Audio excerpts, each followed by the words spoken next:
special episode of the Uncool Show. Won't be posted to a podcast platform or anything like that.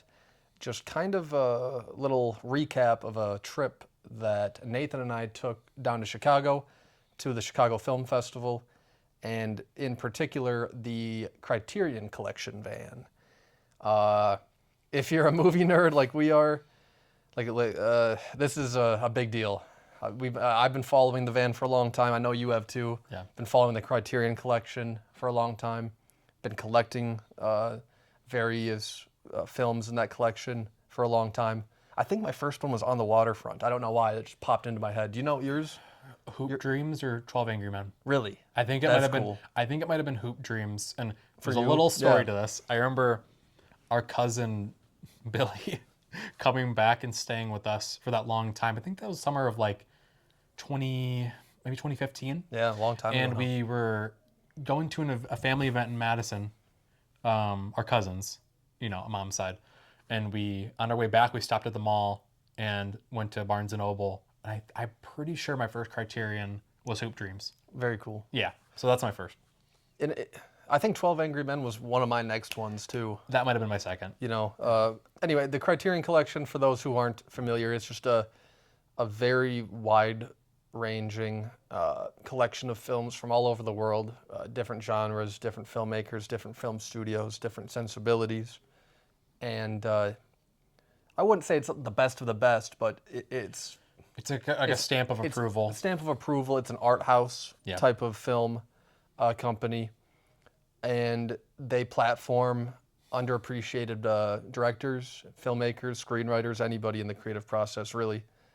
And going to the van was a huge treat. Why don't you talk a little bit about just the setup of the van and our experience in Chicago? So a couple of months ago, Criterion put out a video with the great Tracy Letts, who is a big physical media collector and great actor and writer.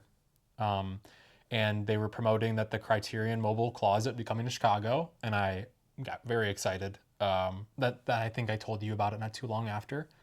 And we made a plan to go, and we went to the New City Plaza in Chicago, right by a really nice AMC where they show a lot of the films being shown at the Chicago Film Festival. And so we go in, and it's packed. There's a lot of people there. A ton of people were there. And right in the center of the plaza, right by a water fountain, was the Criterion Mobile Closet. And there's a big line that was not being formed yet. There was parameters for a line. And there were a big clump of people that were just standing there waiting for 1:30 when they'd start forming the line. And I saw some people move towards one section of the line, and I guess someone we talked to while in line said they were going to be opening up the line, but it wasn't going to be a spot where everyone thought it was going to be. It was going to be in a random spot. Yeah. And so we luckily just went to the exact opposite place. Exact opposite, and a Criterion lady came up, opened it literally right where we were standing, and we were within the first 12 people to get in of the fans. Of the hundreds and hundreds of people who had showed up to be there. Unfortunately, a lot of them got turned away due to time constraints. But we would have been in line all day. Yes. If it weren't for the grace of God, really. It was really something. But we got into line. They kind of gave us the spiel on what we needed to do to sign a waiver, to be filmed and all that stuff. And they said we'd be going in groups of 4. Nathan and I went, just the 2 of us. But we met these 2 gentlemen right behind us and quickly made conversation with them and found out that they were very knowledgeable, very fun people. And we went into line with them and waited with them, talked with them about movies for, about an hour? We waited about an hour or hour and a half. Yeah. And then we got to go into the van, and they were a lot. I mean, they have thousands of movies. Mm-hmm. Their collection is nearing 2,000 titles. Yes. They had probably 10 copies of each title in that. It seemed like it, yeah. 5 to 10 copies of each movie, both on Blu-ray and 4K Blu-ray formats. They even had some old DVDs Old in DVDs there that were still in print. that are still in print, which is really crazy. And they just give you kind of free reign to look around and pick 3 titles In 3 minutes. in 3 minutes, which was super Overwhelming. Yeah. Very overwhelming. And when you're in the closet and looking around at everything, you could have been in there for hours. Just if I had a shopping spree, like free reign to go into the mobile closet, I could have picked up everything. 100%. It was so cool. And yeah, there was someone that was filming everything, sitting at the entrance of the closet. And yeah, we each had 3 minutes to do whatever. And yeah, we eventually found our 3 items. And I got to say, all the Criterion employees were really cool people, really helpful, really knowledgeable.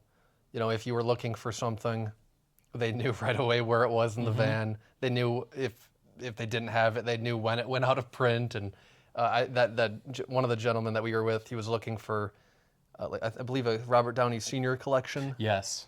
And it's just some of the most obscure filmmaking that you would ever know, and just, you know, oh, it's in this little drawer. Here you go. You know, Bottom left. Bottom left, right there. Giving you know. literal directions. Just it really is a weird experience. It's super unique, super cool, especially if you're nerds like we are.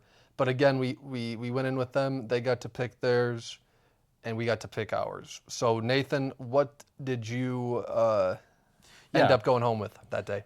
Yeah, so I wanted to grab, well, of the 3, we talked about it in line. They gave us a booklet of literally every single title that was in their catalog. In print. Yeah, that was in print. And it was like a checklist, and we were looking through, and even that's overwhelming. But this is a new release, a 4K edition of A History of Violence, the great David Cronenberg's collaboration with Viggo Mortensen. And this, I watched this for the first time earlier, I think sometime either this year or last year, I can't quite remember. But I was blown away by it. It's a great film, nasty, brutal movie. Yeah. And very violent, great script. Great script, great performances. Oh, Viggo. Top to bottom. Ed Harris, William Hurt, Maria Bello. Yep. Yeah, like you said, top to bottom. It's obscene how that cast was perfect. This is gonna look excellent on 4K. I watched it on a Blu-ray, but this is gonna be a great transfer, I'm sure, and I'm really excited to check this out again. And then for one that I hadn't, we each kind of wanted to get something that we hadn't seen yet. Yep. And with the release of One Battle After Another, and for this being a big influence on it, I picked up The Battle of Algiers on Blu-ray.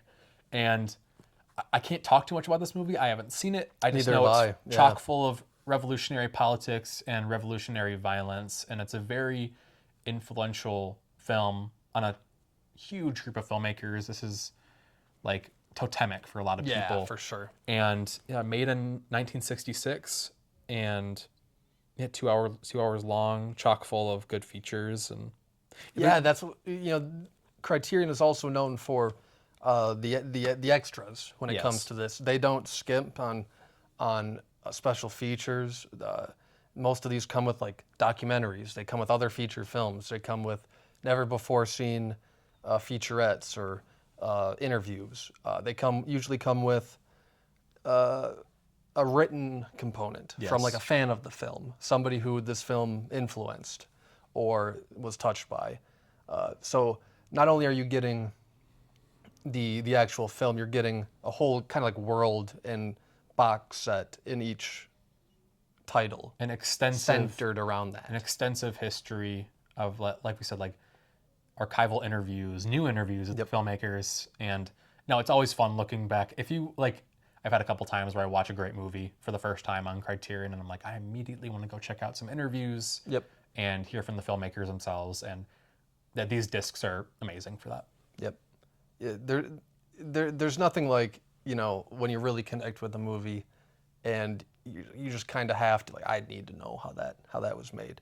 For me, that was all of Fincher's stuff. Mm-hmm. When I first started diving into David, it's just like, okay, I just watched Zodiac. Let's put the special feature disc in and figure this out, because that was impeccable. Same thing with Social Network. Every time I watch that, I'm like, yep, it's featurette time. Mm-hmm. But that's a whole different rabbit hole. But just to be said, you know, Criterion, you guys are the best. They're the best. I picked up, for the movie that I have seen before, I picked up Flow, which is an animated film. It won the Best Animated Oscar last year. It is a film with no dialogue. It is all open source, made from an open source program that you or I could download today and start creating with. It is about a black cat whose land floods and survival instinct takes in, and the movie kind of flows from there. It's one of the most unique films I've ever seen.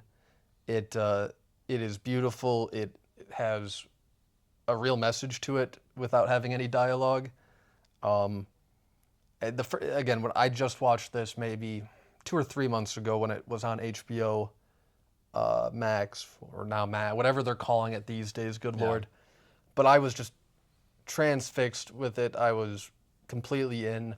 And for a movie this unique to just feature animal noises and a score, it really draws you in. I feel like this is kind of like a new, it could be, that animated film that really inspires a whole new generation of animators and people who want to go into that. It is wholly unique and wholly itself. And this also comes with this director who, Gintz Zilbalotis, and I probably messed that up, but it comes with his debut feature. It is a feature length. Nice. Yep. And I just can't wait to check that out too. But yeah, this movie, if you have kids, this is one of the best family kids movies I've ever seen. It is just beautiful. That would be the word for it. It's just a beautiful film visually, thematically, and again, I can't wait to check it out in 4K. I really can't. For the movie that I have not seen, I picked up Paris, Texas by Wim Wenders, directed by Wim Wenders. Vim Vendors. Vim? Vim Ooh, Wenders. Thank you, my friend. Yeah. Vim. It's a Harry Dean Stanton film that I've seen stills from my whole life. Yes. You know what I mean? Yep. There's like that iconic still of him in the red hat, Oh, yes. the red trucker hat, so to speak, that I've seen reposted and posted by every film Instagram, film Twitter, film whatever. And also starring Dean Stockwell, a couple other character actors. I don't know much about it, but I know that this is a classic film. I know that Sam Shepard Yes. wrote this. R.I.P. to the great Sam Shepard. Everything that Sam did was incredible. He was one of the forefront American playwrights. So I know that this was in good hands when he wrote it. You haven't seen this either, I have you? haven't seen it either. Like you said, I've seen a bunch of images, Yep. and it looks beautiful. Yep. And from this movie, I've heard that it's like Americana personified. It's Yep. like beautiful to look at, and the performances are just fantastic. So, like you, I'm excited to check that out for the first time. And again, these 4K. This is also a 4K restoration. Nathan and I we've gone down that rabbit hole of that. You and I have had a lot of Blu-rays, Constantly but now, upgrading. yeah, now which it's is, that. It's obscene. It's a trap. It is a trap, but it's a fun trap. It is a very fun And trap. yeah, I'm very excited to check out Paris, Texas. And again, if you haven't seen Flow is obscenely good. Beyond that, we were in line. We were like, oh, what's our third movie gonna be? What's our third movie gonna be? What's our third movie gonna be? Mm-hmm. The gentleman behind us was there specifically and wholly to get. Well, I think he got more than just this. He got more than just this. But I couldn't. And I'm sorry, my friend. He basically reminded us that this was out. Yes. There is a director who Nathan and I grew up on. Not didn't grow up on, but once adolescence kind of hits, you start checking out different stuff. Like a young movie lovers. Yeah. That's going to be one of their first filmmakers I think they fall in love with. Yeah. And Wes Anderson was one of mine. Yeah, and he's one of mine too. And so both of us picked up the Wes Anderson archive, which is every one of his 10 films that he's made over the past 25 years, and all of them in 4K in a little storybook format. A beautiful box set with just one of the most unique and celebrated directors you're ever going to see. Wes is just so himself. Yes. And having everything that he's made, which is, he has such a visual style, of course, but having that all in 4K is just a real gift for a movie nerd. I mean, what's your favorite Wes Anderson film, and which one are you most excited to check out of the box That's a set? good question. My favorite, I just watched it again this year. The Royal Tenenbaums is my favorite. Um, a great film centered around the amazing Gene Hackman, R.I.P. It's one of my favorite performances of his, and not only him. I mean, it has an absolutely loaded cast with terrific talent, and I love the style. I love the New York setting. The soundtrack is amazing. Wes is always great with the soundtracks. It has a very unique look and flavor to it, like all of his movies. Yeah. But I just really like, he usually likes to center his movies around family and the family dynamics at play. But I really think the Gene Hackman Royal Tenenbaum performance is one of the best in Wes's filmography so far.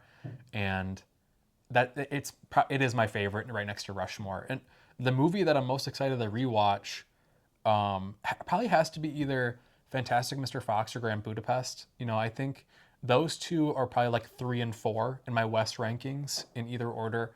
And especially Grand Budapest, I haven't seen that in a while, and I'm really excited to catch that again. And it's one of his best. It's one of the best movies of the last 10 years. I that is my Wes Anderson favorite. In